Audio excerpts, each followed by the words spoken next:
I think for me, if to cycle back to the prior question, it is a question of how to sustain energy and commitment in the face of apparent failure, in the face of apparent lack of hope.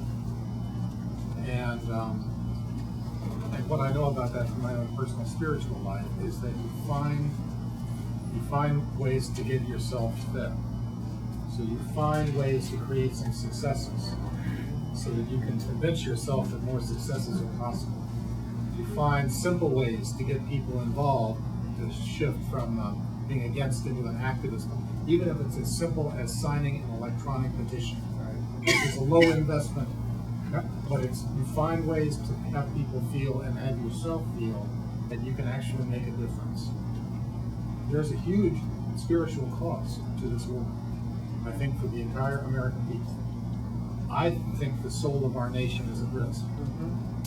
And I think the ability to be patriotic is at risk. I think there are huge risks for us, which is why I think it's critical to find those simple ways that we can shift over into a feeling of effectiveness from one of hopelessness.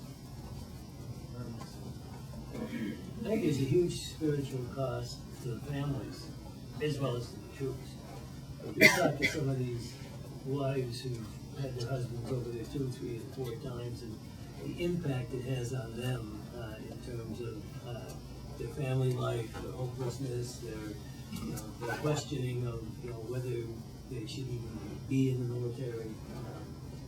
It challenges them and makes them question a lot of important decisions they make, and leaves them with not very many options of how to deal with it. Personally, I just get very angry and yell at the TV set and throw pillows and do all that. But it's every once in a while there are a few small victories like we had in getting some veterans elected in 2006 and getting some people to change their mind and speak out. But it's not easy.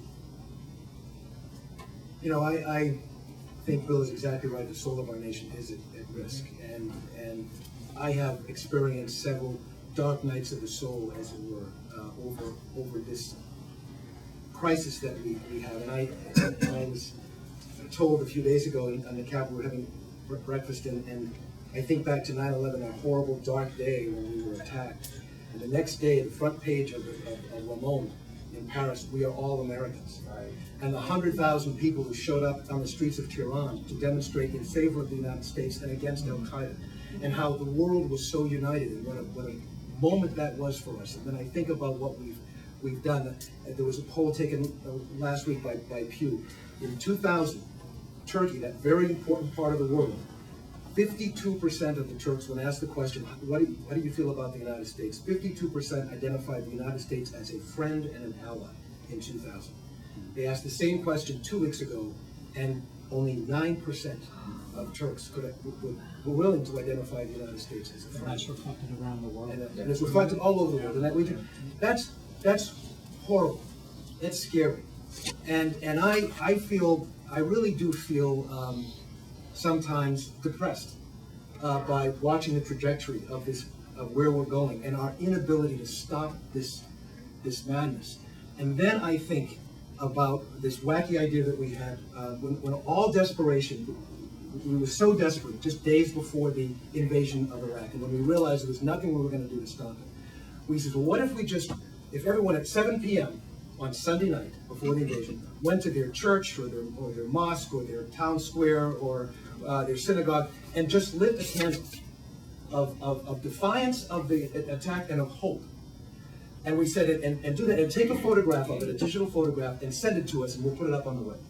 Saturday night. So this is we decided this maybe 1 week before we did this. Saturday night, I'm on the computer getting ready for things, and photographs started coming in.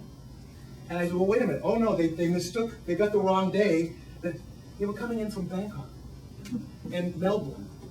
And the photos, and you could literally watch as the light was passed from one time zone to another, literally all around the planet. 93 countries participated in this thing that just happened almost overnight. So that light gives me hope in the midst of this darkness. And I take solace with the idea that perhaps it is always darkest before the dawn. And it takes a trying time like this for true champions of light to emerge and to prosper and to succeed. Because of the late start, we'll take one or two more